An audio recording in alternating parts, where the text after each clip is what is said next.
Zee 24 तास एक पाऊल पुढे। एखादी कंपनी शेतकऱ्यांच्या, आदिवासींच्या आणि जनावरांच्याही हक्काचं पाणी उचलते, पण लघु पाटबंधारे विभाग मात्र मूग गिळून गप्प बसलाय।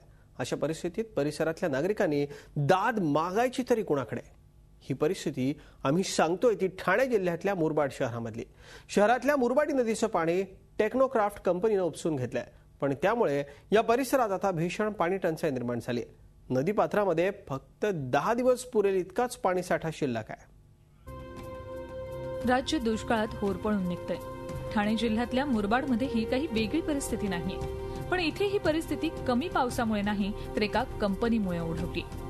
टेक्नोक्राफ्ट ही कंपनी शहरातून वाहणाऱ्या मुरबाडी नदीतून 24 तास पाणी उचलते।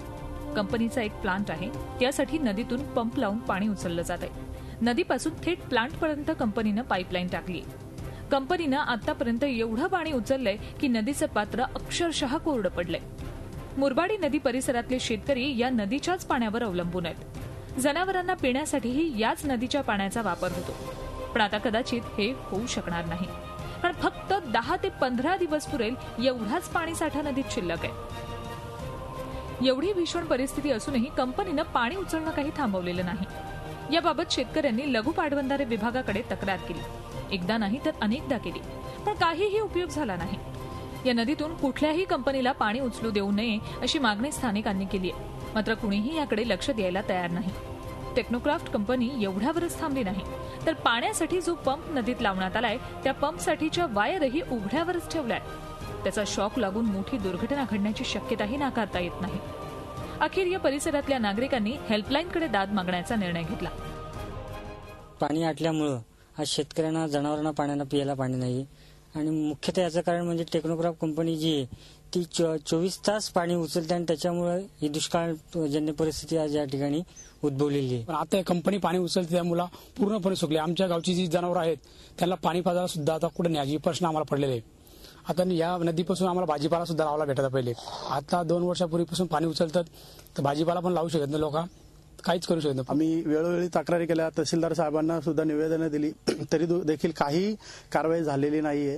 तरी तसेच इरिगेशन डिपार्टमेंट, पाटबंधारे विभागाला सुद्धा अधिकार आहेत पाण्याचे, तर ते 24 तास पाणी उचलतात, आणि येथील गावात, आजूबाजूच्या गावातील लोकांना प्यायला पाणी सुद्धा नाहीये, जनावरांना सुद्धा पाणी नाही।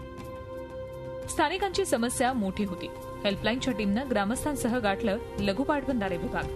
अधिकाऱ्यांना याबाबत जाब विचारण्याचा हेल्पलाईनच्या टीमनं प्रयत्न केला। शाखा अभियंत्यांना आम्ही भेटलो। टेक्नोक्राफ्ट कंपनी कशा पद्धतीने या नदीतून पाणी उपसते ते आम्ही शाखा अभियंत्यांना सांगितलं।